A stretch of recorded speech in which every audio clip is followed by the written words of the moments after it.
চোখ দিয়ে পানি পড়ার মতো একটি ঘটনা, সময় থাকলে শুনে যাবেন। 3 দিন হলো হযরত মুহাম্মদ সাল্লাল্লাহু আলাইহি ওয়াসাল্লাম মদিনাতে নেই। কেউ জানে না নবীজি কোথায়। ওমর ফারুক রাদিয়াল্লাহু আনহু মুক্ত তরবারি হাতে ঘোষণা দিলেন, যদি নবীজির কোনো কিছু হয় তবে আমি ওমর বলছি, মক্কার একটা মুনাফিকও আস্ত শরীরে থাকবে না। এদিকে আবু বকর রাদিয়াল্লাহু আনহু বললেন, থাম ভাই, চল নবীজির তালাশ করি। দুজনে মদিনা থেকে মক্কার উদ্দেশ্যে রওনা হলেন। মরুভূমি পেরিয়ে পাহাড়ের এলাকাতে আসলেন। একটু দূরে দেখলেন এক রাখাল দাঁড়িয়ে আছে। আবু বকর রাদিয়াল্লাহু আনহু ও ওমর ফারুক রাদিয়াল্লাহু আনহু রাখালকে জিজ্ঞেস করলেন, তুমি কি মুহাম্মদ সাল্লাল্লাহু আলাইহি ওয়াসাল্লামকে দেখেছো?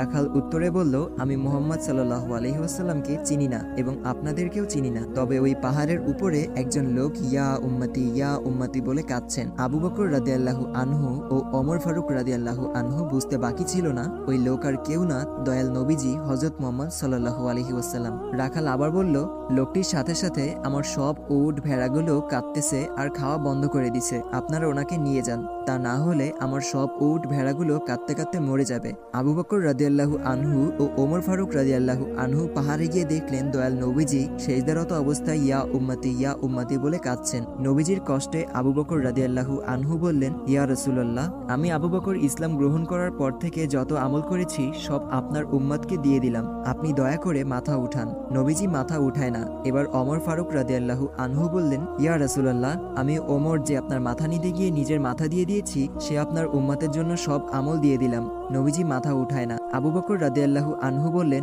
ওমর কাজ হবে না, রাসূলুল্লাহকে একমাত্র ফাতেমা শান্ত করতে পারবে। তারা দুইজনে মদিনার দিকে ছুটছেন। পথে হযরত আলী রাদিয়াল্লাহু আনহু এর সাথে দেখা। আবু বকর ও ওমর রাদিয়াল্লাহু আনহু বললেন, সামনে গিয়ে লাভ নেই, রাসূলুল্লাহকে শান্ত করতে ফাতিমাকে লাগবে। এবার তিনজনে ফাতিমার বাড়ির সামনে আসলেন। আলী রাদিয়াল্লাহু আনহু ফাতিমাকে ডাক দিলেন। ফাতিমা বাইরে এসে স্বামীর চেহারা দেখে বললেন, আপনাকে এমন দেখাচ্ছে কেন?